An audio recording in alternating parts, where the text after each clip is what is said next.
Hello friends, आज का एक और वीडियो आपके लिए।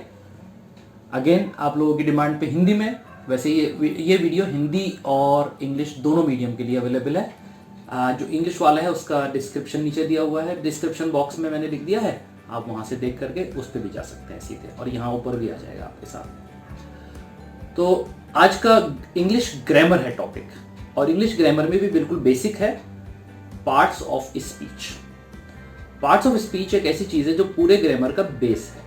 देखिए, ग्रामर जो है वो यूज बेस होती है, हमेशा याद रखिए, लेकिन बेसिक में भी हमें थोड़ा सा तो ये पार्ट्स ऑफ स्पीच जानना ही पड़ेगा, ये क्या होते हैं और इनका यूज कैसे होता है। तो आज का जो ये वीडियो मैं आपके लिए पेश कर रहा हूं, इसमें पार्ट्स ऑफ स्पीच को डिफाइन किया है और कुछ एग्जाम्पल्स मैंने दिए हैं। फिर इसके बाद में हर पार्ट ऑफ स्पीच पे एक वीडियो बनेगा, जो कि लगभग 8 या 9 वीडियोस आपके लिए अलग से बनाऊंगा मैं, और इंग्लिश हिंदी दोनों में बनाऊंगा तो डबल हो जाएगा।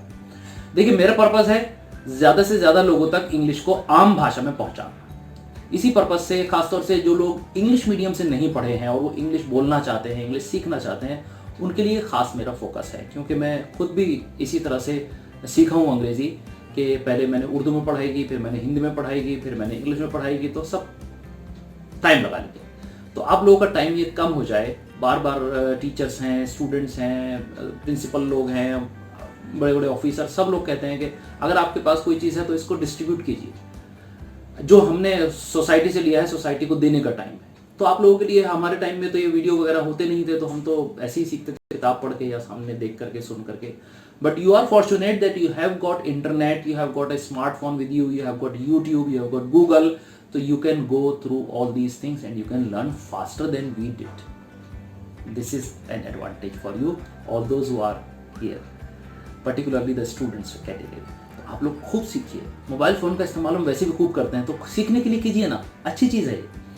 तो आज पार्ट्स ऑफ स्पीच की बात करते हैं। सबसे पहले पार्ट्स ऑफ स्पीच मैं आपको बता दूं, कुछ ग्रामर बुक्स में आपको 9 पार्ट्स ऑफ स्पीच मिलते हैं, 9, कुछ में 8 मिलते हैं। लेकिन बात वही है, किसी किसी ग्रामर बुक में कई बार तो 10 भी मिलते हैं। किसी किसी बुक में वो क्या होता है, एडजेक्टिव, एडजेक्टिव नहीं है, एडजेक्टिव्स। एडजेक्टिव्स जो हैं उसमें आर्टिकल्स भी इंक्लूड कर देते हैं, आर्टिकल्स, और उसमें डिटरमिनर्स भी इंक्लूड कर देते हैं। डिटरमिनर वैसे एक अलग से पार्ट ऑफ स्पीच नहीं है, लेकिन कुछ बुक्स में मिलेगा आपको। तो मैं सब बताऊंगा आपको एक एक करके, और उनकी डेफिनेशन, उनके कुछ एग्जांपल्स। सबसे पहले, सबसे इजी लेकिन सबसे टिपिकल, पता है आपको, नाउन। अब नाउन कहेंगे बच्चों का खेल है, आप कैसी बातें कर रहे हैं। नाउन इज द, यस बोलिए, noun is the name of a person, place और थिंग। बचपन से यही पढ़ते आ रहे हैं, लेकिन आपको पता है ये इनकम्प्लीट है। जी हाँ, राज की बात बता दी मैंने आपको, ये इनकम्प्लीट डेफिनेशन है। बचपन में तो काम चल जाएगा छोटे बच्चे का, अगर आप छोटे स्टूडेंट हैं तो आपका काम चल रहा होगा अभी भी। लेकिन अगर आप 12th पास कर गए, 11th में आ गए, 12th में आ गए, ऊपर से चले गए, कॉलेज में चले गए, टीचर बन गए, इंग्लिश के टीचर बन गए, फिर भी अगर आप यही डेफिनेशन यूज कर रहे हैं तो यू आर एट फॉल्ट। क्यों? मैं आपको एग्जाम्पल देता हूं। क्या राम एक नाउन है? आप कहेंगे बिल्कुल है। लंदन एक नाउन है? आप कहेंगे बिल्कुल है। ये पेन एक नाउन है? जी हाँ बिल्कुल है। ये वॉच एक नाउन है? जी हाँ बिल्कुल है। ठीक है, noun is the name of person, place और थिंग। अब ये बताइए, ऑनेस्टी भी नाउन है क्या? ग्रेविटेशन भी नाउन है क्या? आइडिया भी नाउन है क्या? फार्मूला भी नाउन है क्या? है ना? ये थिंग्स तो नहीं है। These are not things. Honesty is not a thing. Rice is a thing. Water is a thing. Table is a thing. Pen is a thing. But honesty is not a thing. So complete definition of noun should be, a noun is any word, anything in the world. Anything में सब कुछ include होगा। फिर भी अगर आपको तसल्ली नहीं होती, it's a naming word. फिर भी नहीं होती तो पूरी डेफिनेशन में आपको ऐसे बताता हूं। A noun is the name of a person, place or thing or any idea or any object. A concept, quality। अब कंप्लीट हो जाएगी कोई भी quality. Honesty is a quality of a person, और जिसकी क्वालिटी है वो कहां जाएगा, वो आगे एडजेक्टिव्स में जाएगा। ऑनेस्ट, ये डिफरेंस है, तो बहुत माइनर डिफरेंस होता है यहाँ पर, तो मैं आपको आगे बताऊंगा। तो दिस इज नाउन, और नाउन के जो मैंने आपको डेफिनेशन के साथ साथ पहले एग्जाम्पल दे दिए। Then pronoun, very easy, you replace a noun, जो उसकी जगह आ जाए वो प्रोनाउन है। अब आप मुझे रिप्लेस कीजिए, आई या ही या शी या दे, इट, ही, ये सारे के सारे क्या है, प्रोनाउंस जो नाउन के बदले आ रहे हैं। ही इज ए मैन, तो मैन हो गया नाउन और ही हो गया प्रोनाउन। Very simple. तो ये तो काफी सिंपल था। Then comes adjectives, not adjective, इसका प्रोनाउंसिएशन सही वाला हम बोल देते हैं, कोई बात नहीं। एडजेक्टिव्स, एडजेक्टिव्स क्या होते हैं, those words which add something to the meaning of a noun और अ प्रोनाउन। बस उसके मीनिंग को कुछ ऐड करें, चाहे अच्छा बताएं चाहे बुरा बताएं, क्वालिफाई, मॉडिफाई, क्वांटिफाई, कुछ भी उसमें ऐड आउट कर रहे हो, कि डिटरमिनर्स नाम से भी कहीं कहीं आते हैं ये कुछ बुक्स में जो कम्युनिकेटिव इंग्लिश वाले होते हैं, या कौन सी दूसरी इंग्लिश को क्या बोलते हैं, फंक्शनल इंग्लिश वाले होते हैं, उसमें बात वही है। डिटरमिन करते हैं किसी की क्वालिटी क्वांटिटी, तो भी बात वही है। ये एडजेक्टिव जो है थोड़ी ब्रॉडर टर्म है। इसमें कई बार किसी बुक में आपको आर्टिकल्स भी इसी में इंक्लूड हुआ मिलेगा, क्योंकि वो भी किसी नाउन और प्रोनाउन या नाउन प्रोनाउन फ्रेज के बारे में कुछ ना कुछ ऐड कर रहा होता है, कुछ उसमें बढ़ा रहा होता है, घटा रहा होता है। ये सब का सब एक एडजेक्टिव का ही पार्ट है। तो जैसे honest, he is an honest man. कई बार गलती करते हैं यहाँ पर, वैसे तो आगे आएगा जब मैं दूसरा पूरा एक दिन इसी की चैप्टर लूंगा। कई बार गलती करते हैं, he is an honest. Honest जो है वो क्या है, वो तो एडजेक्टिव, एडजेक्टिव से पहले एन नहीं आएगा, वो तो बाद में आएगा जब नाउन फ्रेज साथ में होगी, तो नाउन पहले रखना जरूरी है, नाउन भी तो साथ में रखना जरूरी है। He is an honest man, women, girl, तब जाकर के एन लगेगा यहाँ। तो वो एन दा का जिस दिन मैं आपसे डिस्कस करूंगा उस दिन बताऊंगा। बहरहाल ये बीच में याद आ गया मुझे, क्योंकि मेरे रैंडम वीडियोस होते हैं, मैं कोई लिख करके नहीं बोल रहा कहीं से। फिर उसके बाद आता है वर्ब। वर्ब हिंदी में क्रिया बोलते हैं इसको। Action word which denote any action, any work is verb। फिर हेल्पिंग वर्ब भी होते हैं आगे, वो जब हम जिस दिन वर्ब का चैप्टर पढ़ेंगे तो उस दिन मैं आपसे बात करूंगा इस बारे में। Verb anything, action, in action, that is verb, any action which is taking place. So I am talking to you, this is talking जो है ये वर्ब हो गया, और इसके साथ हेल्पिंग वर्ब इज लगा है, आई एम लगा है, I am talking to you. Then comes adverb. Adverb की भी गड़बड़ हो जाती है कई बार। हम क्या बोल देते हैं, एनीथिंग। अक्सर बुक में भी मैंने देखा है, सॉरी मैं बुक की बुराई नहीं कर रहा, मैं बुराई नहीं करता किसी की भी यूजुअली, बट किसी बुक में मैंने देखा है लिखा हुआ, कोई नाम थोड़ी ले रहा हूँ किसी बुक का, कि an adverb is a word which modifies और क्वालिफाइज अ वर्ब। लेकिन ये इनकम्प्लीट है। फिर से पता है आपको, एन एडवर्ब मॉडिफाइज और क्वालिफाइज और ads something to the meaning of any part of speech other than noun और pronoun। क्योंकि noun और pronoun के लिए जो आ चुका वो ऑलरेडी एडजेक्टिव था।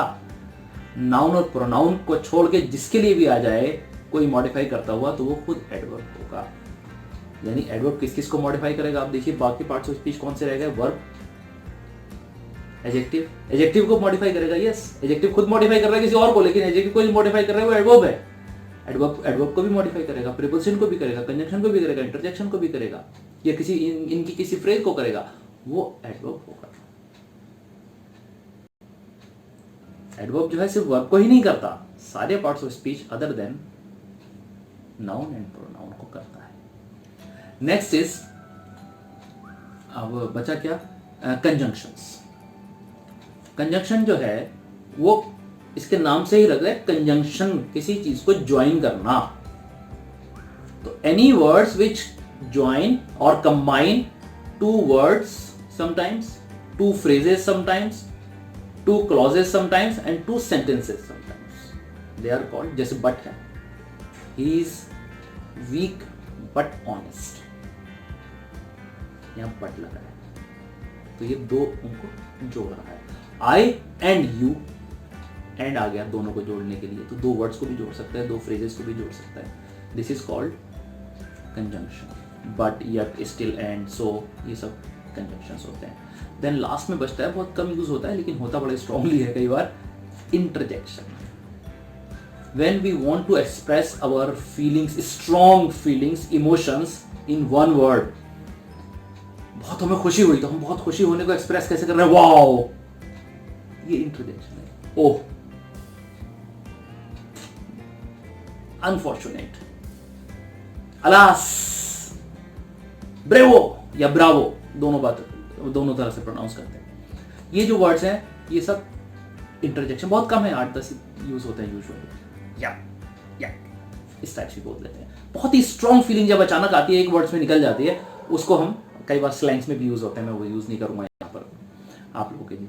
तो ये जो इंटरजेक्शन है ये बहुत स्ट्रॉन्ग फीलिंग्स को, इमोशंस को एक्सप्रेस करने के लिए हम यूज करते हैं। तो this all about parts of speech in English. तो जितने भी पार्ट्स ऑफ स्पीच हैं इन सबका यूज होता है। और देखिए एक बार बता दूं, जितने भी वर्ड्स आप डिक्शनरी उठाइए, कोई भी बुक उठाइए, जितने भी वर्ड्स मिलेंगे आपको, 1000 हो, लाख हो, वो सब हर वर्ड इनमें से किसी ने एक कैटेगरी में आएगा। यानी टोटल इंग्लिश के जो ब्लॉक है, बिल्डिंग ब्लॉक्स जिनसे बिल्डिंग बनती है इंग्लिश की, वो यही 9 या 8 जितने भी हम इनको माने, वो सब यही। आर्टिकल रह गया है, मैं आर्टिकल बता देता हूँ। ए एंड द आर्टिकल है, डेफिनिट एंड इनडेफिनिट 2 तरह के होते हैं। और इसमें आपका ए और एन जो है उसका यूज होता है सिंगुलर और काउंटेबल के साथ में, और द जो है वो दोनों के साथ यूज हो सकता है। द और दी इसके 2 प्रोनाउंसिएशन है, ऐसी ए आ इसके 2 प्रोनाउंसिएशन है, एन एन इसके 2 प्रोनाउंसिएशन। किसी दिन प्रोनाउंसिएशन पे बात करूंगा तो इनको बताऊंगा ब्रिटिश इंग्लिश में इनका डिफरेंस भी है यूज करने में, कहीं द और कहीं दी का यूज होता है। मैं थोड़ा सा बताता हूँ आपको फॉर जस्ट एग्जांपल, इंस्टेंस के लिए, कि जैसे जब कभी हम किसी चीज को एम्फेसाइज करना होता है तो दी बोलते हैं, this is the best idea, the best नहीं बोलते उस टाइम पे। और नॉर्मल वे में हम वैसे बहुत बड़ा रूल अब नहीं है, द दी दोनों चलता है, कोई ऐसी दिक्कत नहीं है, लोग अपनी सुविधा अनुसार भी बोल देते हैं।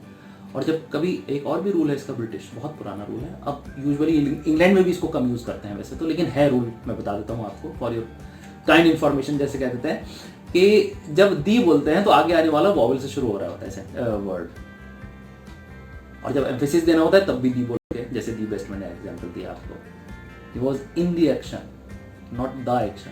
ये पुराना रूल है, अब आप इसको ना भी यूज करें तो it doesn't make any difference, और प्रोनाउंसिएशन बेस है। हाँ, लेकिन ए और एन का जो है वो आपको मैं बताऊंगा अगली बार जब हमारा टॉपिक आएगा। सो प्रीपोजिशन इज ऑल्सो रिमेनिंग ना। A preposition is a word which talks about the position of nouns or pronouns in a sentence, or a word which talks about the relationship between words in a sentence. For example, if I say my pen, my hand, it doesn't make any sense. If I say my pen is in my hand, now it is making sense. So in is the preposition here. My watch is my wrist. My watch is my wrist. My watch is on my wrist. So on is the preposition here. So preposition talks about different relationship, how this word is related to watch and hand. What is the relationship? It is on the wrist. So similarly there are many जैसे for example I go to Delhi. Go daily, क्या relationship है गो और to का, गो और daily का, to daily को। सो इस तरह से जितनी भी प्रीपोजिशंस हैं बहुत सारी हैं, इन है, इनटू है, ऑन है, अपॉन है, एट है, इन है, upon, above, over, beside, besides, near, ये सारी प्रीपोजिशंस जो हैं they talk about the relationship of words which with each other. तो जब इसका टर्न आएगा प्रीपोजिशन का, उस दिन में एक अलग से वीडियो आपको पूरा प्रीपोजिशंस के ऊपर ही बनाकर दूंगा। जैसे मैंने आपको पहले भी बताया है कि ये आजकल लॉकडाउन पीरियड चल रहा है, लॉकडाउन में ऑनलाइन क्लासेस का चल रहा है और स्टूडेंट्स को घर बैठे किसी तरह से उनकी लर्निंग हो, तो उस पर्पज़ से आजकल हम ये वीडियोस आपके लिए लेकर आ रहे हैं, और उम्मीद है कि आगे भी कभी ना कभी जारी रखेंगे इस काम को। फिलहाल आप इनसे फ़ायदा उठाइए और शेयर करते रहिए अपने फ्रेंड्स के साथ, अपने टीचर्स के साथ, और हाउस वाइफ कोई भी इसको पढ़ के देख सकता है, सुन सकता है। तो आज का ये वीडियो आपको कैसा लगा मुझे ज़रूर बताइएगा। जैसे आप हमेशा बताते हैं, आप इससे सीख रहे हैं या नहीं सीख रहे हैं, नहीं सीख पा रहे हैं तो क्यों नहीं सीख पा रहे हैं वो भी इसमें बता दीजिए नीचे लिख करके कमेंट्स बॉक्स में। और अगर आपको अच्छा लग रहा है तो इसको आगे शेयर कर दीजिए, और ये प्रेस द बेल आइकॉन, ये जो आइकॉन होता है इसको अगर दबाएंगे, आपको प्रेस करेंगे तो उससे क्या होगा, आपको नया वीडियो खोजने की जरूरत नहीं पड़ेगी, आपको ऑटोमेटिक हमारा नया वीडियो मिल जाएगा। अब नए वीडियो किस किस टॉपिक पर आने वाले हैं मैं आपको बता देता हूँ। एक तो पार्ट्स ऑफ स्पीच पर हम सारे देंगे आपको, कुछ 10th और 12th की पोएम्स आपके लिए लेकर आएंगे, और कुछ जनरल टॉपिक जैसे इंग्लिश स्पीकिंग कैसे सुधारें, और जो कॉमन सेंटेंसेस होते हैं कॉमन फ्रेजेस होती हैं इंग्लिश में, उनको हम कैसे रिटेन करें, how to retain a conversation, conversation को सस्टेन कैसे करना है, रिटेन कैसे, जब कोई कन्वर्सेशन आप किसी के साथ कर रहे हैं इंग्लिश में तो उस पर कैसे आप आगे जारी रखें जिससे वो कन्वर्सेशन ब्रेक ना हो जाए और इंग्लिश को इम्प्रूव करते रहें। लिसनिंग और स्पीकिंग पे भी मैं डालूंगा और रीडिंग और राइटिंग स्किल्स को डेवलप करने पे भी कुछ वीडियोस मेरे माइंड में चल रहा है, लेकिन धीरे धीरे टाइम लगेगा क्योंकि वीडियो डालने से पहले आपके लिए मुझे भी होमवर्क करना पड़ता है। मैं भी सीख रहा हूँ डेली कुछ ना कुछ नया, होमवर्क करता हूँ, इंटरनेट से देखता हूँ, बुक्स मेरे पास बहुत सारी हैं, बुक्स से पढ़ता हूँ और फिर उसके बाद में जो सार होता है उसका वो आपके लिए लेकर आता हूँ। तो thank you very much. Don't forget to press like, share and comment. Thank you very much. Have a nice day.